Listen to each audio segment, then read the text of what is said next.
A double parsha, double the goodness. Here we go, late in the afternoon of Erev Shabbos, Friday, May 9th. The double parsha, Acharei Mot-Kedoshim, an action-packed set of parshios. A couple, literally, of parshios that include cadres, a real tidal wave of mitzvos aseh and lo sa'aseh, from prohibited unions to the Yom Kippur rite, to loving thy fellow as thy neighbor, to not crossbreeding, not wearing shatnez, not talking to ghosts, not engaging in divination, not consuming blood, not offering child sacrifices. Amongst all these riveting, thought-provoking, and engrossing mitzvos, today I'd like to talk about the one that is most all riveting and inspiring. It is the one that you may gloss over while you are reading from the Torah, but it is the one that contains one of the most powerful rationales and conclusions of all of the mitzvos that address an acute issue. In 2025, if you're living on the East Coast of the United States of America, and well, maybe if you live anywhere else, the words of the Rambam, the words of Rabbi Lopiansky, the words of the Medrash Tanchuma, and the words of the Sefer HaChinuch, they may just strike a chord in your heart. So we can jump right in. Vayidaber Hashem el Moshe lemor. We take a big cannonball and we see that there's a mitzvah. Daber el Aaron ve'elbonav ve'el kol b'nei Yisrael ve'amartu aleim zeh hadavar asher tziva Hashem lemor. There's a commandment. Tell it to everyone. Spread the word. Put it on the bulletin boards. Take notes in class. Ish mi beis Yisrael asher yishchat tzor oy chesev oy eiz bar machane oy asher yishchat michutz lamachane. Anyone who does bring from an Israelite that brings and slaughters an ox or a sheep or a goat in the camp. El Pesach o El Moed lo eviu, but he doesn't bring it up to the base Hamikdash. Lo heviu lahakrev karban lashem lifnei mishkan Hashem. Anyone who makes a breakaway minyan and offers his sacrifice, not in shul, not in the great Beis Hamikdash in the holy domicile, not in the Mishkan Hashem in the Beis Hamikdash Lashem in the Kodesh. Not there, but instead in his backyard, he makes a breakaway mizbeach, or he decides that he is more all inspired by Reb Shaila's kever, and there is where he offers his karban toida or karban shlomim or karban chatos. That man, dam yechoshev, it will be considered a cold-blooded murder, for the blood is not a blood of a sacrifice, but after that you've slaughtered this animal, it was murder. It was a karban in vain. V'nichras hahish hahu mekerav amo. That person is chayev kore, spiritual exorcism, spiritual disenfranchisement. Liman asher yaviu b'nei Yisrael zivchayim asher im zoivchim al pnei asada. Bring them up to the main house. Bring them up to the Beis Hamikdash. Bring them in front of God. El Pesach o El Moed el HaKohen. V'zovchu zivchei shlomim l'Hashem osam v'lo yizbechu oid. With this commandment, hopefully nobody will continue to offer their sacrifices to the goat demons. It seems like this Shchutei Chutz concept is a concept of not engaging in idolatrous worship, not making breakaway minyanim, that for law throughout the ages is to not bring karbanos to anywhere but the Beis Hamikdash.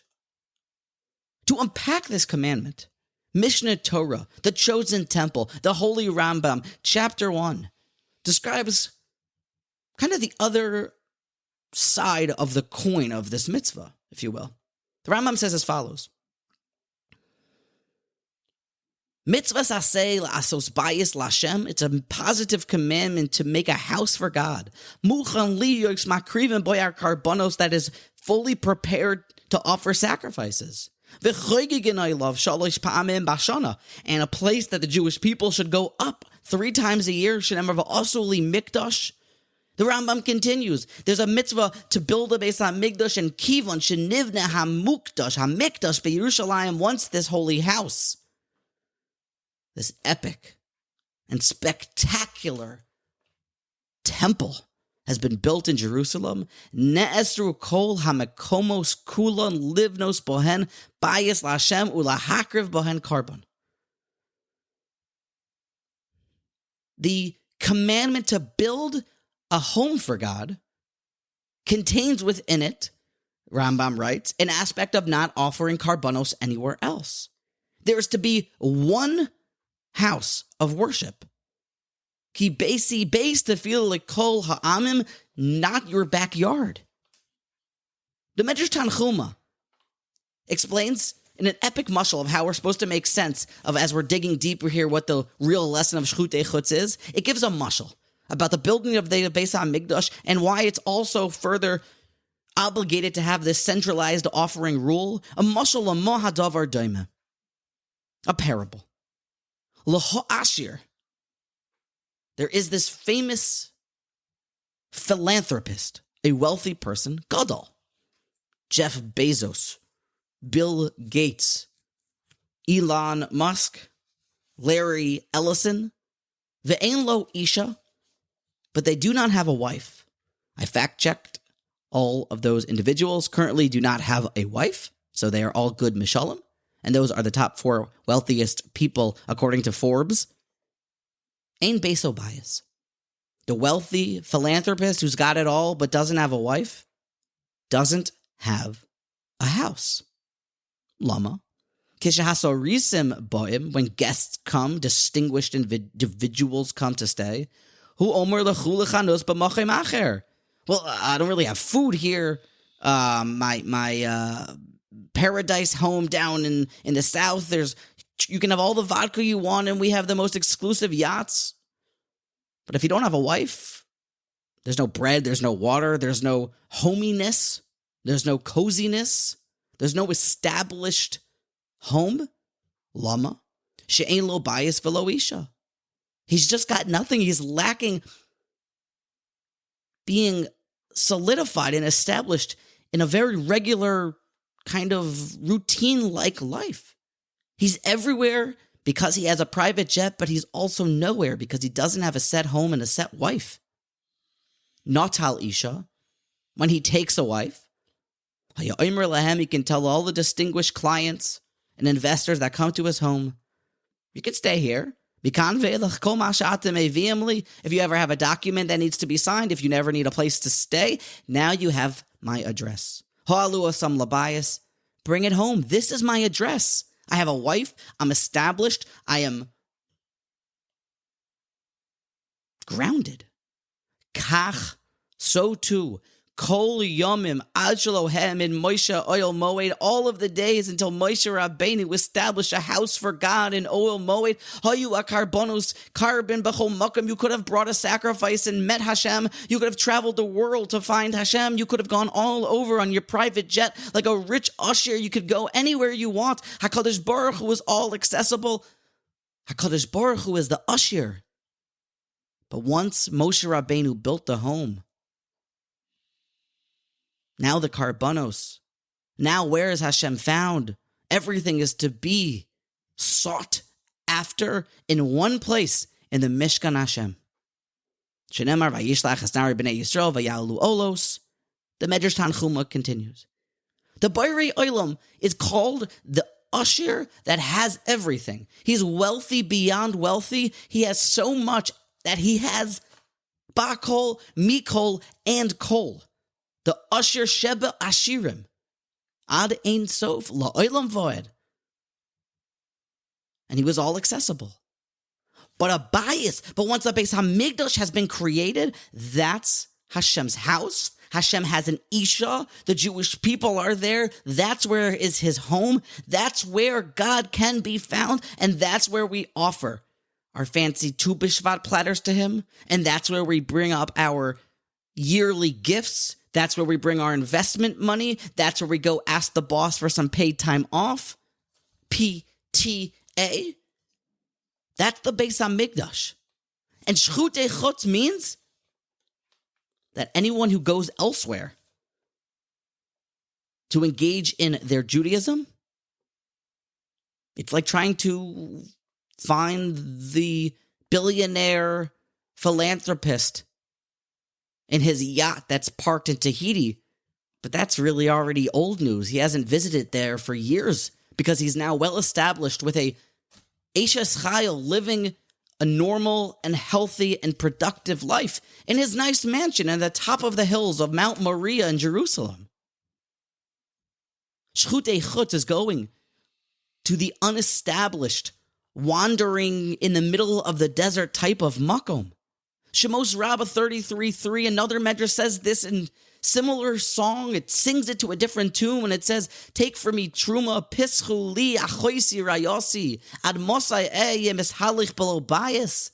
The medrash says that Hashem moans, laments, how long will I be the wealthy one that we've already stated, but that I will not have a house, that I'll not have a koiveya makom that is fully established. That's what it says. Shiroishi nimla tol ela asuli mikdash. Make for me a house, lo eya bachutz, that I won't be outside. All of the Shchutei Chutz and mitzvahs, binyan Beis HaMikdash, it comes from the fact we see here to create a unique structure where Avodas HaKodesh goes on. Rabbi Lopansky explained this concept very precisely, that if somebody has all of the wealth in the world and somebody has everything going from him, but he doesn't have that set routine, he doesn't have a wife, he doesn't have dinner, breakfast, he doesn't have someone that he can share it with, he doesn't have a unique relationship, you're scatterbrained, you're all over, you don't have structure. The Beis HaMikdash is the house of God, that now God has an Isha and has a Kevea Makom, and it's our obligation to engage in that avoda in that way, because that solidifies our avoda. When our avodas Hashem is chapping a mincha, that would be Shchutei Chutz, like trying to find a minion factory as opposed to just a nice, well-established seat with a well-established rov, with a well-established chavrusa. Shchutei Chutz is going to any possible shir at any time, davening wherever it is that you can find a minion. It's, well, some form of Avodas HaKodesh, but Shchutei Chutz reminds us that you're supposed to establish one spot. And the Gemara in Megillah on page 28 tells us that while we don't have a Beis HaMikdash anymore, the Osuli Mikdash V'Shochanti B'Socham cannot be fulfilled in all of its glory. But our Batei Mikdashos, our Batei Knesios and Batei Midrashos take the place, and they're what we have, and it's what we'll have to do with until we have the ultimate building of the Beis HaMikdash. So the lesson is, don't be a wealthy, all-encompassing usher philanthropist that runs around doing his Yiddishkeit all over the place, but doesn't have a set makom, that doesn't have a spot in a shul.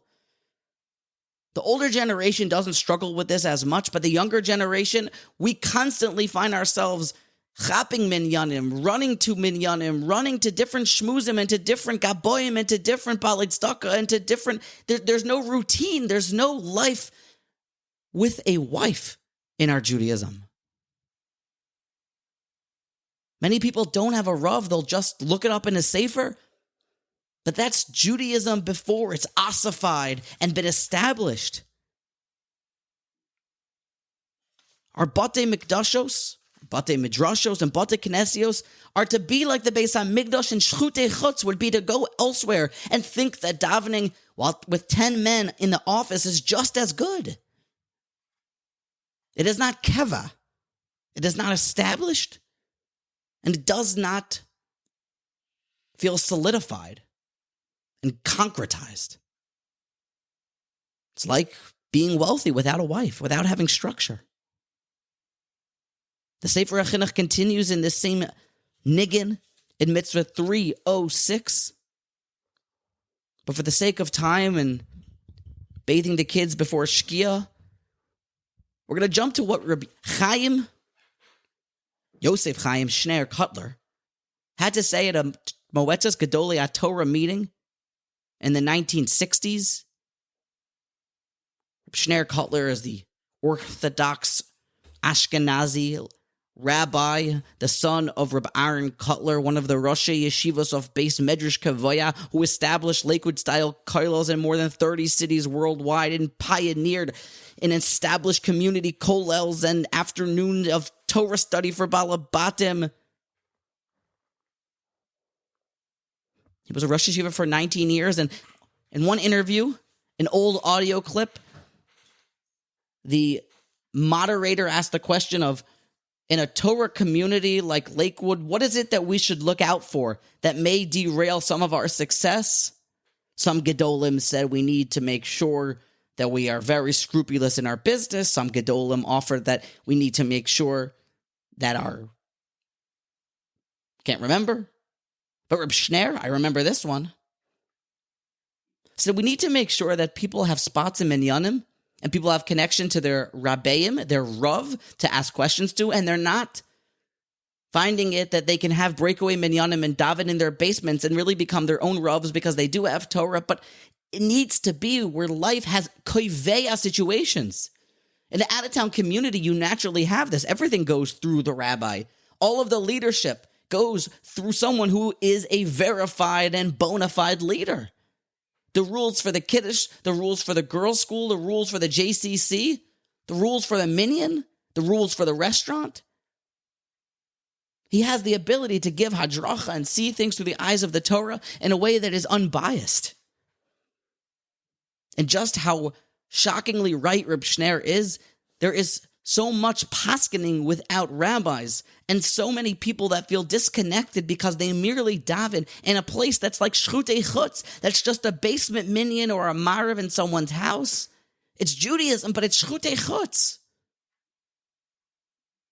It's not going up to the house of Hashem in a way that's like living Judaism that's well-meaning and wholesome and koiveya, a kavias. A living, breathing husband-wife relationship that will be enduring, all lasting.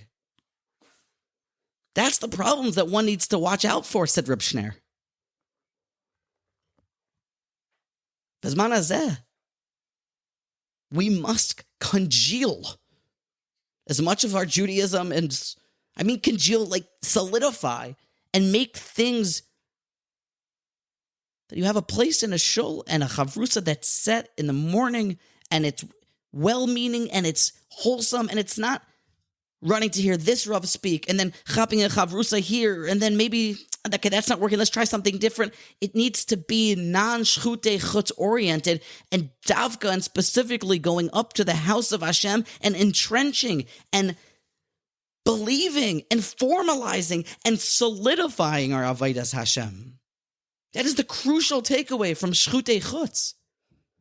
Much can be used even to take this concept and explain why it is that this concept is sandwiched between the Arayas and Acharei Mot and before it of Yom Kippur. But we don't have time for that.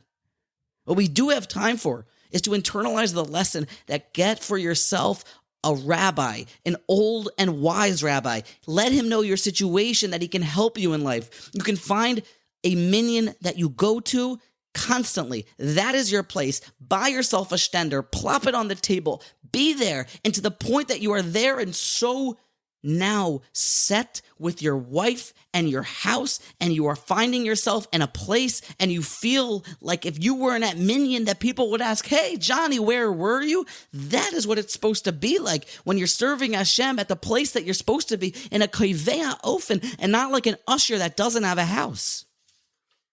That is one of the most crucial takeaways from this double parsha of Acharei Mot-Kedoshim. A wonderful and good Shabbos to you.